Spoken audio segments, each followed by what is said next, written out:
नमस्कार साथियों, झारखंड जी के में आपका स्वागत है। हम पार्ट 2 तक झारखंड की नदियां के बारे में पढ़ चुके थे। आज पार्ट 3 पढ़ेंगे। तो 46वां क्वेश्चन है, बूढ़ा घाघ या लोधा घाघ जलप्रपात किस नदी पे है? बूढ़ा घाघ जलप्रपात या लोधा घाघ जलप्रपात किस नदी पे है? तो उत्तरी कोयल नदी पे है। कहाँ पे है? उत्तरी कोयल नदी पे है, याद रखिएगा। या बूढ़ा नदी पर, कभी कभी बूढ़ा नदी पूछ देगा तो बूढ़ा नदी पे भी कर सकते हैं। इसकी ऊंचाई कितना है? 143 मीटर या 450 फीट, ध्यान रखिएगा। बूढ़ा घाघ जलप्रपात पूछेगा कहाँ पे है, किस जिला में? तो लातेहार जिला में। बूढ़ा घाघ जलप्रपात पूछेगा या लोधा घाघ जलप्रपात किस जिला में है? लातेहार में। 47वां क्वेश्चन, झारखंड के सबसे ऊंचा जलप्रपात कौन है? झारखंड के सबसे ऊंचा जलप्रपात कौन है? तो बूढ़ा घाघ जलप्रपात है, और ये कहाँ है? लातेहार में है। ऊंचाई 143 मीटर है, याद रखिएगा। 48वां क्वेश्चन है, दक्षिणी कोयल नदी कहाँ से निकलती है?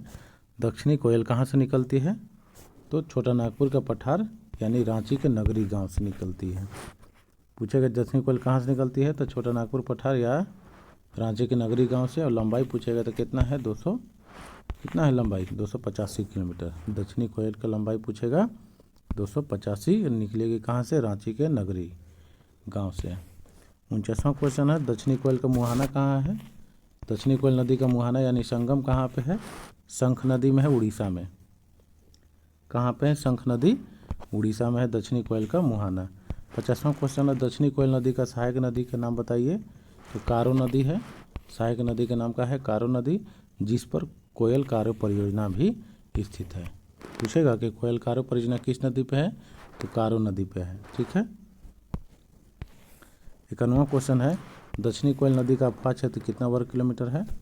दक्षिणी कोयल नदी का अफवाह क्षेत्र कितना वर्ग किलोमीटर है? तो 11,099 वर्ग किलोमीटर है, याद रखिएगा अफवाह क्षेत्र।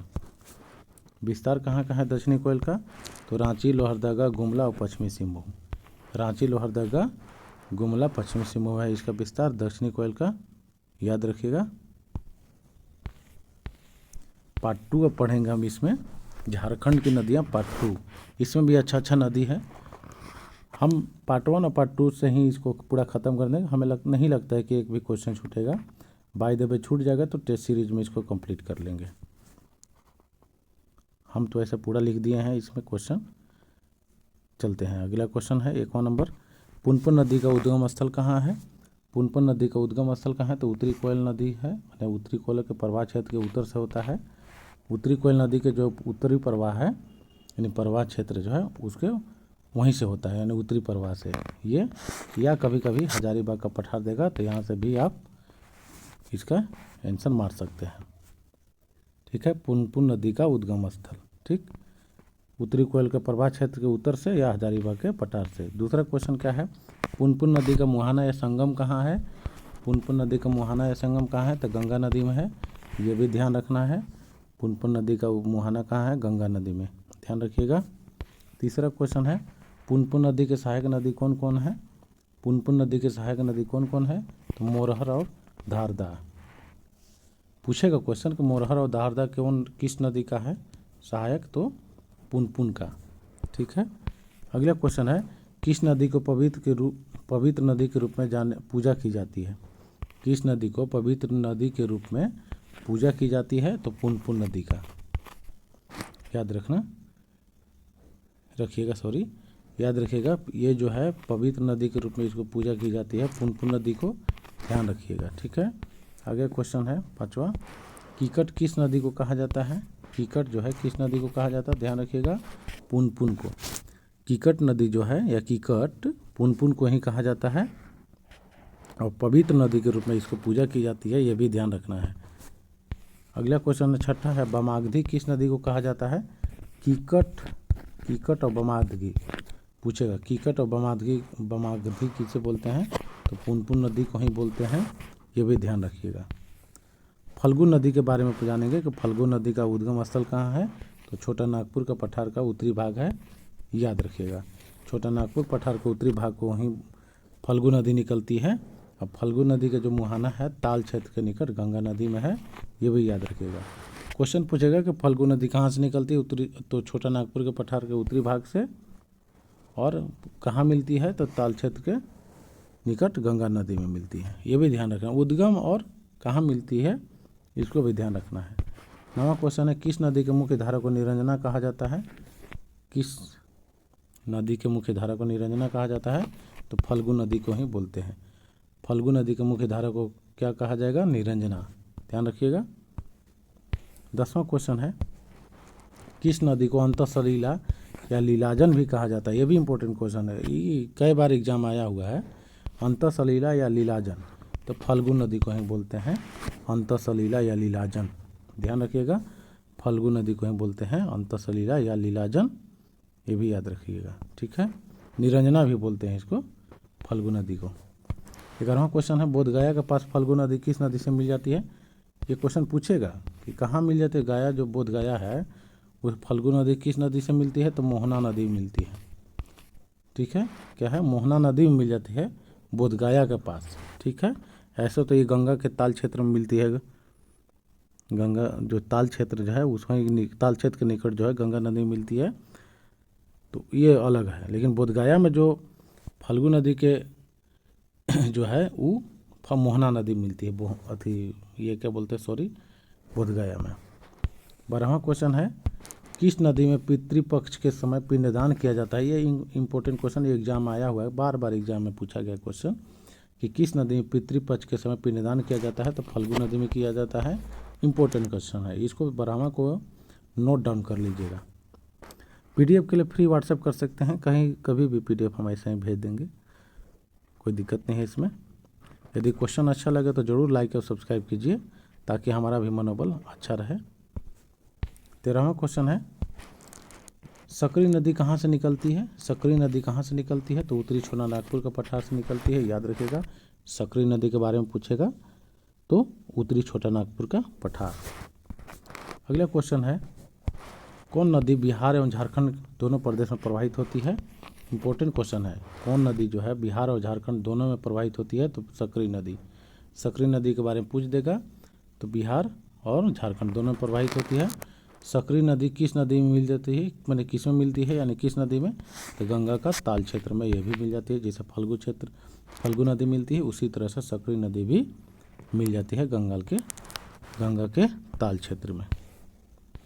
16वां क्वेश्चन है, सकरी नदी का सहायक नदी का नाम बताइए? तो क्यूल और मोरहर। क्यूल और मोरहर अगर पूछेगा तो सकरी नदी का सहायक नदी है क्यूल और मोरहर। इंपॉर्टेंट क्वेश्चन है, ये भी ध्यान रखिएगा। 17वां क्वेश्चन है, रामायण में सकरी नदी को क्या कहा जाता है? रामायण में सकरी नदी को क्या कहा जाता है? तो सुमागधी कहा गया है रामायण में सकरी नदी को। बमागधी अगर पूछेगा तो पुनपुन को कहा गया है, रामायण में नहीं, ऐसे ही दूसरा नाम है पुनपुन का, बमागधी, लेकिन सुमागधी बोलेगा तो सकरी का। ठीक है।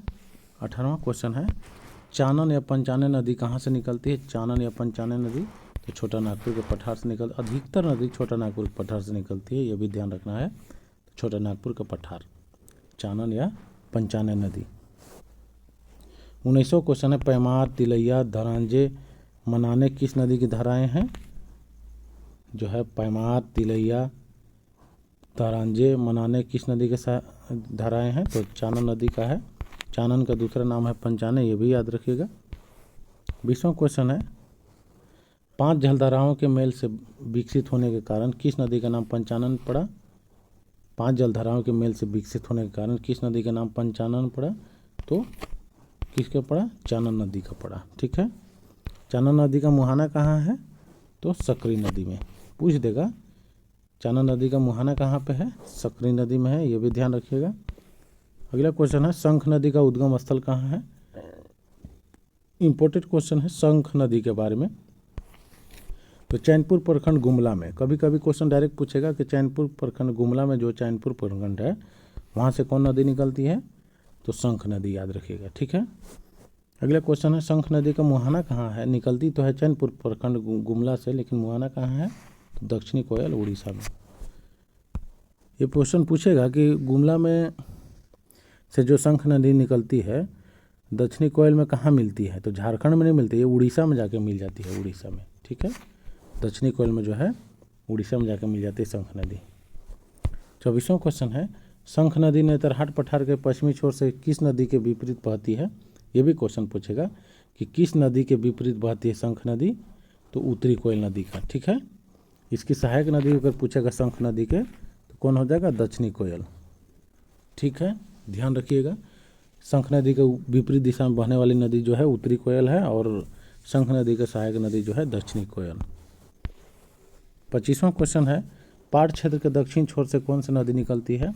पाट क्षेत्र के दक्षिण छोर से कौन नदी निकलती है, शंख नदी निकलती है, ये भी याद रखिएगा, शंख नदी निकलती है। चैनपुर प्रखंड गुमला का है तो वो ठीक है, लेकिन पाट क्षेत्र के दक्षिणी छोर भी बोलेगा तो शंख नदी का उद्गम है। 26वां क्वेश्चन है, शंख नदी का अपवाह क्षेत्र कितना वर्ग किलोमीटर है। शंख नदी का अपवाह क्षेत्र यानी कितने क्षेत्र में ये जो है फैला हुआ है, तो 4,107 वर्ग किलोमीटर में इसका अपवाह क्षेत्र है, यह भी ध्यान रखिएगा। 27वां क्वेश्चन है, अजय नदी का उद्गम स्थल कहाँ है। अजय नदी मुंगेर बिहार। क्वेश्चन डायरेक्ट पूछेगा कि किस नदी का उद्गम जो है मुंगेर में है, तो अजय नदी का। ठीक है, किस नदी की सहायक नदी पथरो और जयंती है। पथरो और जयंती पूछेगा क्वेश्चन कि कौन किस नदी की सहायक नदी है, पथरो और जयंती, तो अजय नदी का ही है पथरो और जयंती। ठीक है, सहायक नदी। अजय नदी का मुहाना कहाँ पे है। मुंगेर बिहार तो ये निकलती है, लेकिन मुहाना कहाँ है, तो भागीरथी नदी है कटवा के निकट पश्चिम बंगाल में। भागीरथी नदी में मिल जाती है कटवा के निकट पश्चिम बंगाल में अजय नदी। ठीक है, अजय नदी झारखंड में सर्वप्रथम किस जिले में प्रवेश करती है, देवघर। इंपॉर्टेंट क्वेश्चन है, पूछ देगा क्वेश्चन कि अजय नदी झारखंड में सर्वप्रथम किस जिला में प्रवेश करती है, तो देवघर में। अगला क्वेश्चन है, अजय नदी का अपवाह क्षेत्र कितना वर्ग किलोमीटर है, तो 3612 वर्ग किलोमीटर है। और देवघर और दुमका में इसका जो है अपवाह क्षेत्र है, यानी देवघर और दुमका में बहती है अजय नदी बिहार के मुंगेर से निकलकर। 32वां क्वेश्चन है, मयूराक्षी नदी या मोर नदी का उद्गम स्थल कहाँ है। इंपॉर्टेंट क्वेश्चन है, तिरकुट पहाड़ या तीर पहाड़ देवघर में है। मयूराक्षी नदी जो है तिरकुट पहाड़ देवघर से निकलती है।